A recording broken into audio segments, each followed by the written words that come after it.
Usman tadi Bang Usman bilang ada rasa kecewa gitu ya. Enggak di sidang Mail, enggak sidang Nikita, banyak banget kekecewaan yang dia dialami pihak Nikita gitu. Sulit itu kah Bang Usman? Itu kembali lagi ke personalnya ya. Ke personalnya dalam hal ini adalah termohon PK, jaksa ya, karena mereka adalah pihak yang terkait dari sidang awal. Kami berpikir begini, mereka ini kan sesungguhnya kan sudah dapat panggilan secara resmi sama seperti kami. Kami dipanggil oleh pengadilan, bawalah dokumen-dokumen ini. Kami bawalah legalitas kami untuk menunjukkan kepada hakim bahwa kami adalah pengacara yang punya izin beracara, gitu ya. Mestinya di posisi jaksa juga begitu. Mereka dipanggil seperti kami. Harusnya dia datang juga dengan dokumen, minimal ada surat tugas lah. Ya kan yang dipanggil ini adalah pimpinannya memberikan tugas kepada jaksanya gitu.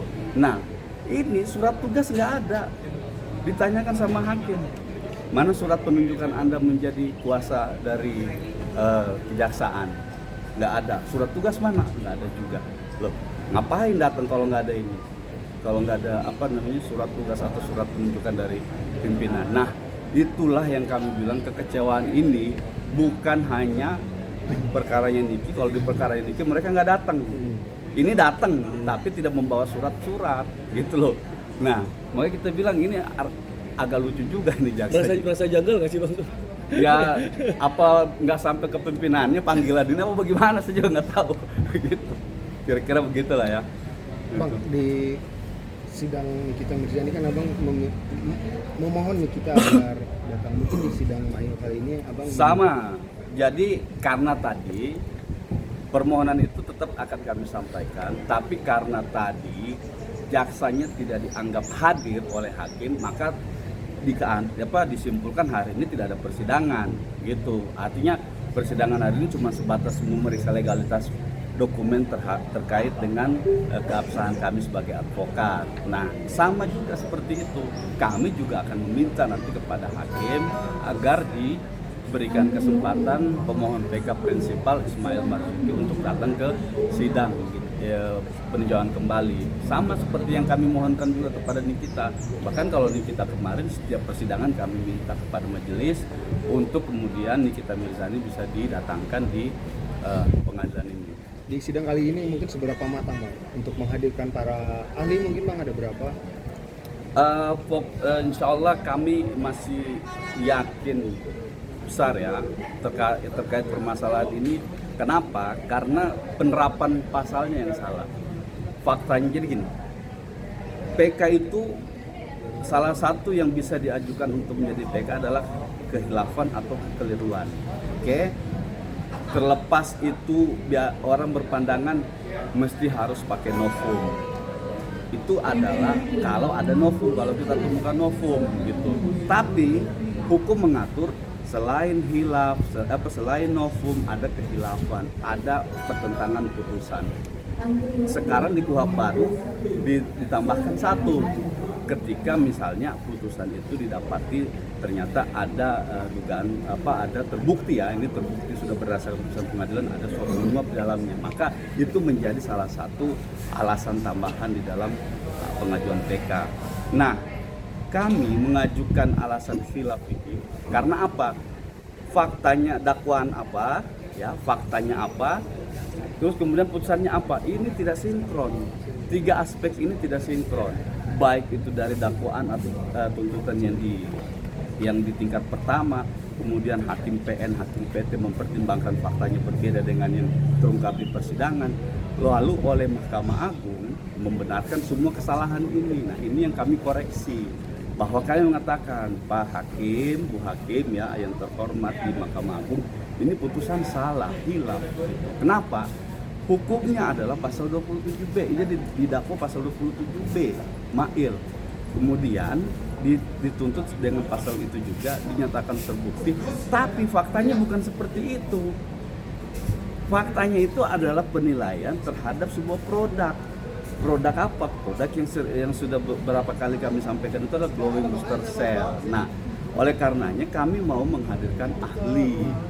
Ahli ini karena karena dakwaannya atau tuduhannya adalah berkaitan dengan pasal 27B, maka kami menghadirkan ahli ITE sama seperti yang ahli kami pakai kemarin di kasusnya Nikita Mirzani juga, yaitu Prof Henry ya. Beliau juga sebagai salah satu tim perumus dari undang-undang ITE ini. Jadi beliau nanti yang akan menjelaskan, ahli itu nanti yang akan menjelaskan bahwa ini salah loh penerapannya. Analisanya apa? Nanti beliau yang akan menjelaskan gitu. Nah, karena beliau sudah pegang semua dokumennya, kami sudah berikan semua putusan dan segala macam. Nanti biar beliaulah nanti yang akan menyampaikan terkait dengan kesalahan-kesalahan dalam putusan PN, PT, dan kasasi. Oke. Rencananya mungkin minggu depan atau rencana sidang berikutnya gimana Bang ke depannya? Ya, kami rencana minggu depan masih sesuai dengan yang hari ini adalah pembacaan materi permohonan PK. Tapi kan berkaca dari pengalaman kasusnya Nikita Mirzani kemarin, bahwa hakim itu membatasi kita untuk mengajukan menyampaikan materi PK. Nah, oleh karenanya kami sudah menyiapkan poin per poin saja ya.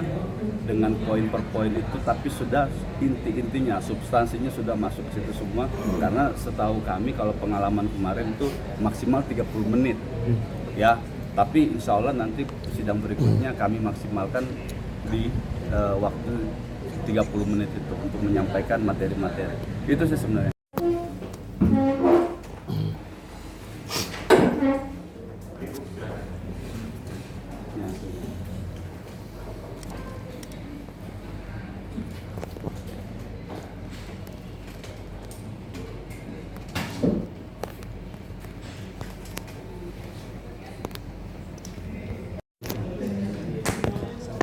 Siang aja di depan ya, boleh ini peradilan menumpuk.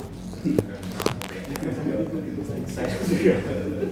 Jadi mohon dimaklumi saja ya. Saya akan berusaha mengatur supaya itu berbeda. Tapi kalau ternyata ada hal-hal yang di luar kemampuan, ya kita sama-sama maklumi saja.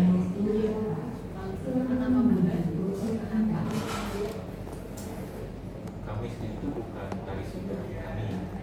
Jadi dalam situasi ruang sidang terbatas ini, kami itu majelis berbagi hari.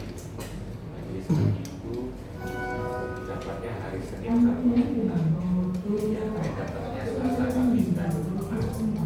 Jadi masa basi. Kalau semua hari sudah dipakai, luar biasa produknya.